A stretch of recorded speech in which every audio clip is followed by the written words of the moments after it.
Hello, bienvenue dans ce live, j'espère que vous allez bien. Je suis très heureuse de vous retrouver ce soir. Et puis, encore une fois, je pense que c'est un live qui va vous aider. Vous me laisserez savoir en commentaire parce que je vais répondre au message d'une d'entre vous qui s'appelle Lydia et que je remercie infiniment de m'avoir écrit en privé pour me partager du coup sa problématique. Et puis, ben écoutez, je vais y répondre en plusieurs lives parce qu'il y a plusieurs questions. Donc voilà, si ça vous intéresse, si vous vous reconnaissez dans son profil, n'hésitez pas à regarder les prochains lives parce que vraiment, je vais me concentrer sur répondre du mieux que je peux à ce genre de problématique. Donc, Lydia me dit « Coucou Sandrine, j'espère que tu vas bien. Émile, merci pour ce que tu partages. Merci à toi de me regarder. Merci à vous tous. Alors, j'ai une question et une prise de conscience. Je ne sais pas si tu pourras la partager lors de tes lives. Je me suis lancée depuis 2 ans maintenant et c'est le dernier trimestre que les choses ont vraiment commencé à bouger. Parce que j'ai beaucoup communiqué sur mes offres et aussi j'ai commencé à travailler ma relation à l'argent. Hello Alpha, bienvenue dans ce live. Il y avait longtemps que je t'avais pas vu ma belle Alpha, je suis contente que tu sois là. Du coup, Lydia, la première chose que je voudrais te dire, c'est déjà bravo. Et que c'est important aussi de célébrer. Et là, c'est quelque chose que je voudrais vraiment que vous preniez très au sérieux parce que je sais que vous l'avez entendu, je sais que vous voyez des entrepreneurs célébrer leur réussite, etc. Ce que je veux vous dire, c'est que tout ce sur quoi on porte notre attention grandit. Donc, quand on fait quand on réussit des actions, quand on a des résultats, c'est tellement, tellement, mais tellement important de célébrer. Premièrement, ça crée comme un biais de confirmation positive dans le cerveau qui fait que votre cerveau se dit « Ah ok, je passe à l'action, j'ai des résultats » et en plus, on me félicite un petit peu comme un enfant là. Mais c'est exactement ça. Donc, déjà, je voudrais, ma belle Lydia, que tu prennes quelques minutes pour te féliciter pour le chemin parcouru. C'est super important parce que tu as fait des actions qui t'ont challengé et qui t'ont amené des résultats. Donc, c'est important que tu l'ancres vraiment dans ton corps et que tu célèbres ça. Ensuite, elle me dit, en faisant le bilan, je me suis rendu compte que même si j'ai fait rentrer de l'argent, ce qui est top et que c'est une belle avancée, mais en 3 mois d'efforts, sans compter tous les efforts passés et l'équivalent de même pas 1 mois de salaire quand j'étais salariée. Et ça, c'est dur pour mon ego. Et j'ai cette petite voix qui me dit de reprends le boulot, tu feras ce que tu aimes à côté. Mon cerveau me joue des tours. Dur cette situation. Même si j'ai pris conscience que communiquer et dire quels sont mes tarifs fait que les gens achètent et que tous les efforts que je fais paient. Alors là, je voudrais venir là-dessus aussi, avant de continuer son message. Oui, on a besoin de mettre en place des actions, ça se fait pas comme par magie. On a besoin de descendre en fait nos intuitions, nos inspirations et toutes ces choses-là dans le monde matériel. Mais je voudrais vraiment vous interpeller sur « je fais des efforts ». Je fais des efforts, là ça c'est un driver qui s'appelle le driver fait des efforts et là vraiment je vous invite à aller regarder, il y a plein de vidéos YouTube à ce propos, mais le fait des efforts c'est la personne typiquement qui va dire il faut se sortir les doigts du cul et oui et non. Oui, il faut faire des actions, mais en fait le fait des efforts il fait ça dans la pression, dans le stress et c'est un vrai défi fou pour quelqu'un qui a un driver fait des efforts d'apprendre à faire les choses avec plaisir, avec facilité, avec joie, toutes ces choses-là. Et ça, c'est un reconditionnement du cerveau. Hello Seb, bienvenue dans ce live. Ensuite, elle me dit, j'ai pris conscience aussi qu'être solopreneur n'est pas évident pour moi parce que ça me pèse et que j'aime échanger. Ça, on en parlera dans un autre live. Et puis, cette insécurité financière me ronge énormément parce que mes revenus ne sont pas stables par rapport à quand j'étais salariée. Là aussi, vous ne pouvez pas comparer les revenus que vous aviez quand vous étiez salarié et quand vous vous lancez dans l'entrepreneuriat. C'est pas possible en fait. C'est comme vous pouvez plus penser comme ça. Il va falloir apprendre à penser différemment. Et je comprends cette insécurité financière et on fera un live là-dessus par rapport à la peur et par rapport au fait que la peur c'est quelque chose. C'est comme la peur, donc comme toutes les émotions sont un signal, ont un message. On parle d'intelligence émotionnelle. Donc le message de la peur c'est recule. C'est ça l'information que nous donne la peur. Donc, à chaque fois qu'on est dans la peur, on rentre dans nos mécanismes de défense, donc où on combat, où on fuit, où on fait le mort. Il va falloir trouver la voie d'apaisement qui va nous permettre de basculer en basse énergie positive, dans des énergies de calme, d'inspiration, de gratitude, des choses comme ça, parce que ce sont des émotions et des énergies qui sont comme yin et qui sont aussi la réception. Pour réussir dans l'entrepreneuriat, vous avez besoin d'activer votre créativité. Et on ne peut pas activer la créativité quand on est dans la peur, dans le stress, dans la pression. Parce que là, à ce moment-là, on commence à réfléchir avec notre tête et pas avec quelque chose de plus grand que nous, notre cœur ou les intuitions qu'on va recevoir. Donc, on fera un live spécial sur la notion d'insécurité financière. Mais je veux vraiment que vous sortiez de... Comme quand j'étais salariée, ça se passait comme ça. Parce qu'en fait, vous allez pouvoir gagner avec votre activité tellement plus d'argent que quand vous étiez salarié. Mais c'est normal qu'au début, vos revenus soient un peu instables, que ça soit en dents de scie. C'est entreprendre, c'est ça. Ce qui fait qu'on passe de entrepreneur à femme d'affaires, c'est parce que justement, on a des revenus qui sont réguliers. Donc, on reviendra aussi là-dessus. Puis elle me dit... Aujourd'hui, ce que je fais, ça vient des tripes. Je me rends compte qu'accompagner les femmes, c'est ma mission de vie. Et ça, encore une fois, je voudrais te célébrer là-dedans parce que c'est très, très courageux de prendre conscience que c'est possible pour nous, qu'on peut vraiment se lancer dans notre mission de vie, gagner de l'argent. Et puis, on va commencer à faire des actions par rapport à ça. Et ce que je voudrais vous dire là, c'est que le premier niveau... la première phase en fait de transformation quand on devient entrepreneur, c'est justement cette phase de ok, c'est possible pour moi, je peux le faire. En fait, je vais essayer. Et la phase numéro 2, c'est la phase de changement. C'est le moment où on prend conscience que on n'est plus cette personne salariée. On est une entrepreneur et il y a un changement d'identité qui doit s'opérer. Et avec un changement d'identité, il y a un changement d'habitude, il y a un changement de comportement, il y a un changement d'attitude. Et il y a énormément de gens qui prennent conscience qu'il y a autre chose qui est possible pour eux et qui passent jamais à l'action. Et il y a zéro jugement sur où vous en êtes dans ce cheminement entrepreneurial, d'accord? Mais là déjà, Lydia, la phase de changement, ça y est, tu l'as validée. Tu as fait des actions et tu as obtenu des résultats dans le monde matériel. Donc, tu es au niveau de l'éveil. Tu es vraiment au niveau où tu vois que c'est possible. Tu le vois dans la matière. Et donc, c'est normal que ton cerveau te dise oui, mais peut-être tu devrais reprendre un travail parce que comme ça, tu pourrais faire ça à côté, etc. Ce que je veux vous dire quand ça vous arrive, c'est que, premièrement, mon premier message pour vous, c'est quand bien même vous prendriez un travail pour que tout l'argent que vous gagnez dans votre entreprise puisse être réinvesti dans vos formations, dans des coachings, dans votre entreprise, etc. Et que du coup, vous tiriez vos besoins pour vivre, donc payer votre loyer, votre crédit de la maison, vos courses, etc., etc. Ça, là, c'est pas un échec. À un moment donné, dans mon ascension entrepreneuriale, j'ai dû reprendre un travail et moi aussi, j'ai vécu ça comme un échec, mais c'est parce que j'étais encore cette personne qui était connectée à son ego et qui pensait que prendre un travail, ça voulait dire que j'étais pas quelqu'un de bien, que j'étais pas une bonne entrepreneur ou que j'étais pas capable. Et c'est faux. Ça a été la meilleure décision de toute ma vie parce que j'avais de l'argent dans mon entreprise. Mais si je continuais à vivre sur l'argent que j'avais gagné, je ne pouvais pas investir pour faire passer mon entreprise au prochain niveau. Donc, j'ai repris un travail. Et j'ai travaillé pendant 6 ou 7 mois dans un job alimentaire. Et j'utilisais mon salaire de ce job alimentaire qui était comme vraiment pas du tout un bon fit dans le sens où j'avais signé pour un 30 heures, j'en faisais 63, ça c'est une autre histoire. Et j'avais un salaire de merde avec ça, enfin, c'était n'importe quoi, d'accord? Mais ça a été la meilleure décision de ma vie parce que ça m'a permis d'investir pour faire un lancement derrière qui a cartonné et qui a changé littéralement ma vie de femme entrepreneur.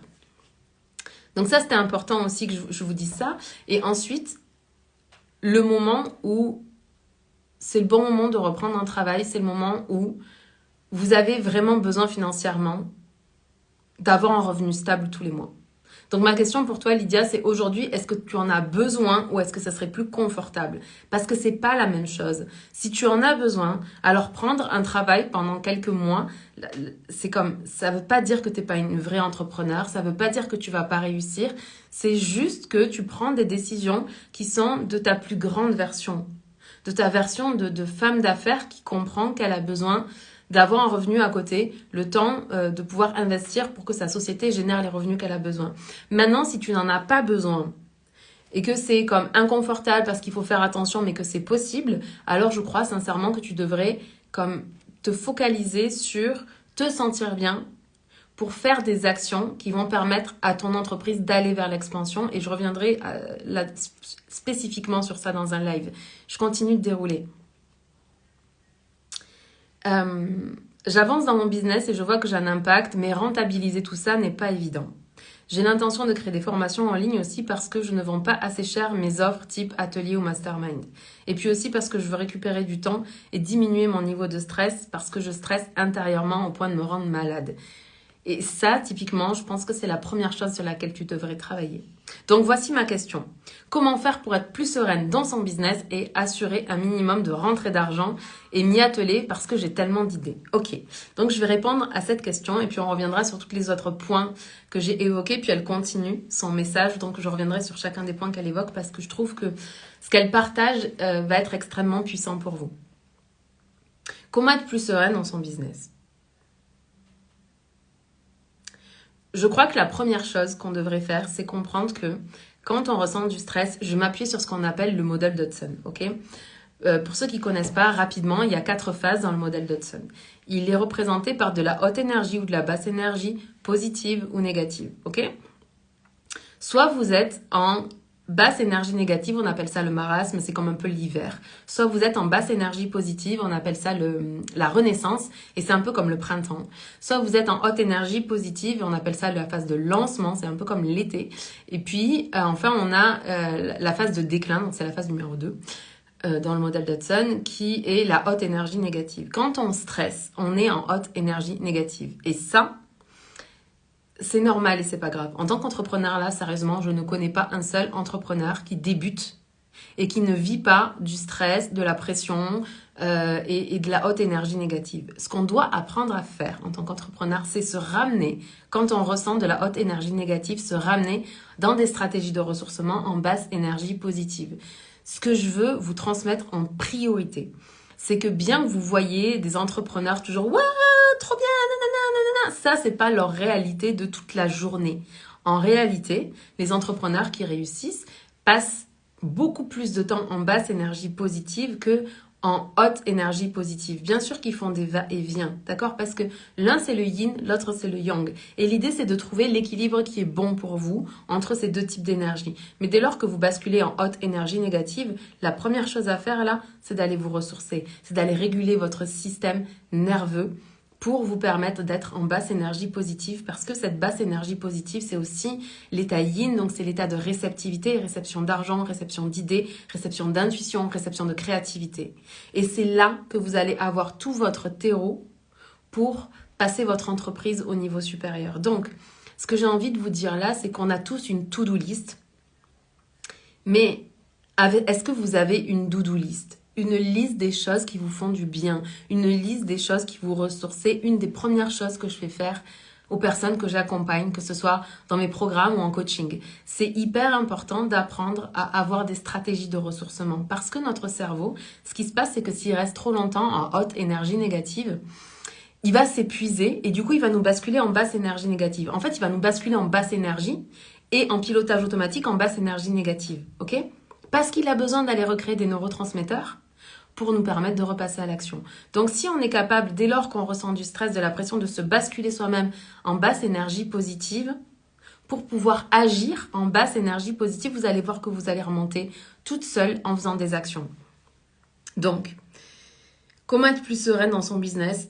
Honnêtement, là, c'est d'avoir des stratégies de ressourcement et de mettre ça en arrosage automatique. Moi, j'ai comme une liste de choses qui me font du bien. Et typiquement, il y a le fait de prendre des bains, le fait de lire, le fait d'écrire, le fait d'aller me balader dans la nature. Et quand je vais me balader, j'y vais sans podcast, j'y vais sans vidéo, j'y vais sans rien. Je faisais ça avant, mais c'était comme encore me charger le mental pour rien. Donc, plus je passe de temps à faire des choses qui me font du bien, qui m'apaisent, qui me calment, qui font que je suis vraiment dans une énergie de gratitude, une énergie d'inspiration, une énergie de compassion, de bienveillance envers moi-même, plus je suis capable de faire des actions. Donc, pour être plus sereine dans son business, c'est avoir d'abord des stratégies de ressourcement. Ensuite, elle m'a dit dedans, et assurer un minimum de rentrée d'argent. Là, il te faut une stratégie. Il faut que tu réfléchisses à, ok, ce minimum d'argent, c'est combien ? Et comment est-ce que tu peux faire pour faire entrer ce minimum d'argent-là ? Et ensuite, tu écris m'y atteler parce que j'ai tellement d'idées. Ce que je veux vous dire, c'est que en tant qu'entrepreneur, c'est normal d'avoir des idées. C'est la raison pour laquelle on est entrepreneur, ok? Donc, avoir plein d'idées, c'est bien. Vous pouvez remplir des carnets d'idées. Vous en ferez des programmes, vous en ferez des formations, vous en ferez des ateliers, vous en ferez peu importe, tout ce que vous avez envie de faire. Mais c'est important de se focaliser sur une seule action. Et plutôt que de se dire, ok, je vais travailler 14 heures par jour, puis je fais rien pendant 2 jours, puis je travaille 14 heures par jour, puis je fais rien pendant 2 jours. Et ça vient comme abîmer votre estime de vous-même et ça vous maintient en haute énergie négative. À la place, ce que je voudrais t'inviter à faire, ma chère Lydia, c'est vraiment de compter le nombre d'heures que tu travailles. Et pour ça, j'ai une technique. Là, c'est la technique Pomodoro. Il y a plein, j'imagine, de ressources sur Internet. Moi, je fais ça depuis que je suis étudiante, depuis que je suis à la fac de psycho. Je travaille en Pomodoro. Le Pomodoro, c'est on travaille 25 minutes, on fait 5 minutes de repos. 25 minutes, 5 minutes de repos. 25 minutes, 5 minutes de repos. Et moi, je fais 4 Pomodoro comme ça, puis je m'arrête et je fais une plus grande pause. En général, je vais sortir, je vais prendre l'air, je vais aller me prendre un bain, je vais me prendre un thé, je vais lire un livre. Enfin, vraiment, je me ressource, je recharge mon énergie. L'avantage de travailler en Pomodoro, premièrement, ça permet d'être focus sur une seule chose. Et d'être tellement concentré qu'on fait...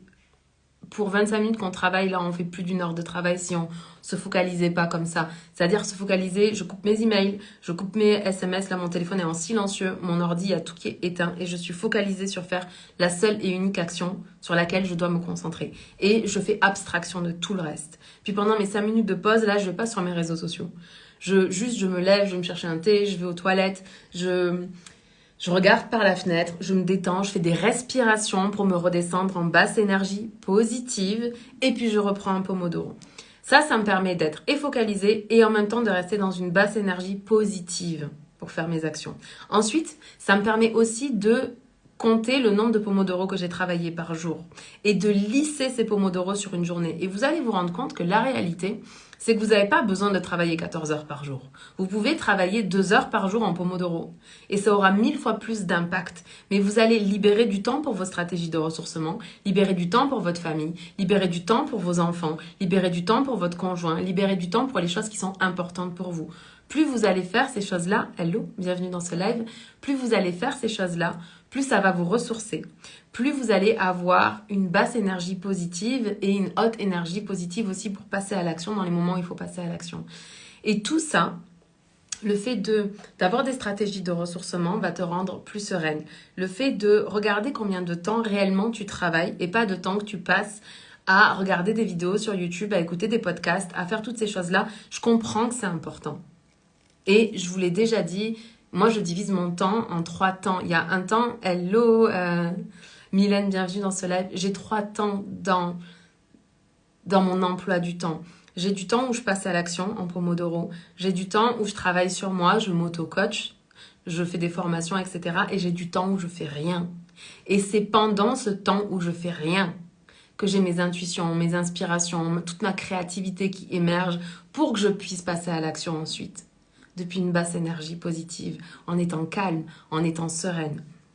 Donc, ce que je veux vous dire avec ça, c'est que l'effet cumulé de une action par jour est 1000 fois plus puissant que le fait d'y aller à fond, de s'arrêter, d'y aller à fond, de s'arrêter et de stresser et de se garder dans des hautes énergies négatives. Là, c'est, à mon avis, la première chose que je changerais dans mon emploi du temps si j'étais à ta place.